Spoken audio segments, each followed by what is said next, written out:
In this episode of the vlog, I talk about how I'm abandoning the Apple ecosystem and I'm moving in a new direction. I'll explain why and how I'm doing that.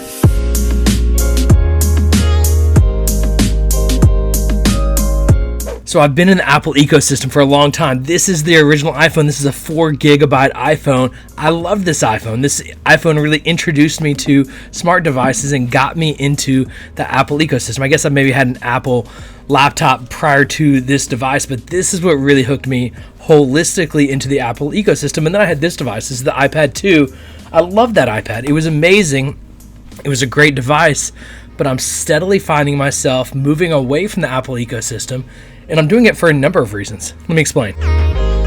It all started with my kids. My kids love the iPad. They love watching movies on the iPads, playing games on the iPad. But here's what happened. On Amazon Prime Day, I was able to get one of these tablets. This is an 8 gigabyte Amazon Kindle Fire tablet. I got this thing for $30. So since I've bought about 4 of these for no more than $50, these tablets are great. They do most of what this does. But the difference is this is a $400 tablet. This is a $30 tablet, and the difference really isn't that great.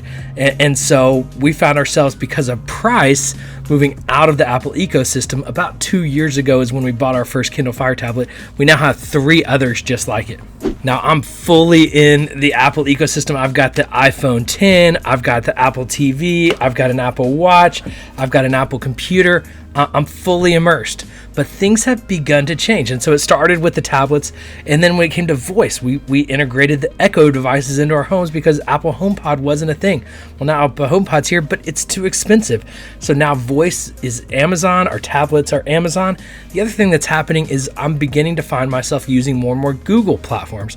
So I'm using Gmail and Google Drive and all of the cloud aspects of Google Docs and Google Sheets and all the Google things. And so everything I do online is now done in Google Chrome and in the cloud. And so it doesn't necessarily matter the hardware. So here's what happened recently.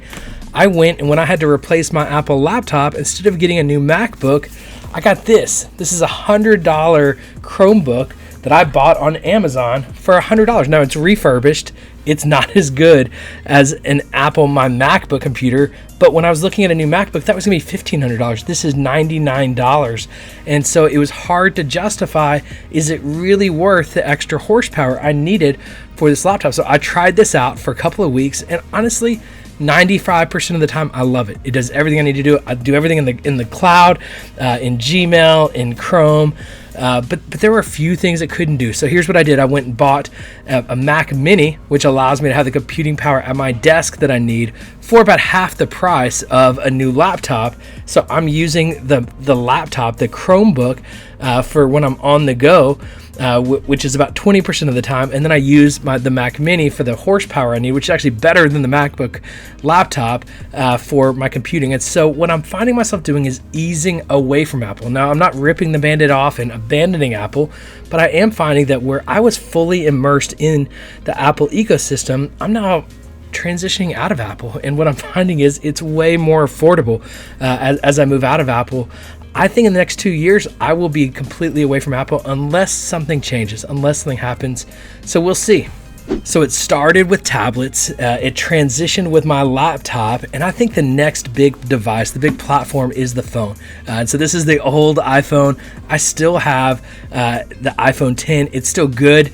And so until I need a new one, I'm probably not going to buy a new device. And I've got the AirPods and I've got the Apple Watch that integrates. And I think from a mobile standpoint, it's a full integration. It's Apple Watch, it's the AirPods and the phone. So I think the next device that I'm going to be integrating and switching over is a phone. And what I'm finding is that a lot of the Android phones, basically you get twice as much for half the price.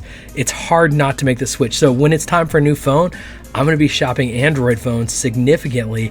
And unless Apple does something that makes me feel like the iPhone is really that much better and worth that extra price, that's my next move when it comes to switching out of the Apple ecosystem more into the Google, Amazon ecosystem. And then the other platform that I've already kind of pseudo switched on is my TV. So I've got the Apple TV, and then I've more recently switched to Amazon Fire TV, mostly because it's integrated into my television. So I bought a TV on Prime Day at 4K, Amazon built in for $400, 50-inch, it's great. And honestly, the TV with the device is not that much more expensive than just the Apple TV by itself. So again, it comes down to price. The Apple TV might be a better device, but the Amazon Fire TV does everything that I need for it to do at a fraction of the cost. I can obviously get a simple connect right into the HDMI Amazon Fire TV for about $40. So it's just so much more cost effective and cost affordable than the Apple devices. So I'm making the switch. I never thought I'd do it. 10 years I've been committed to Apple, but I'm beginning to make the transition. I'd love to know what you think.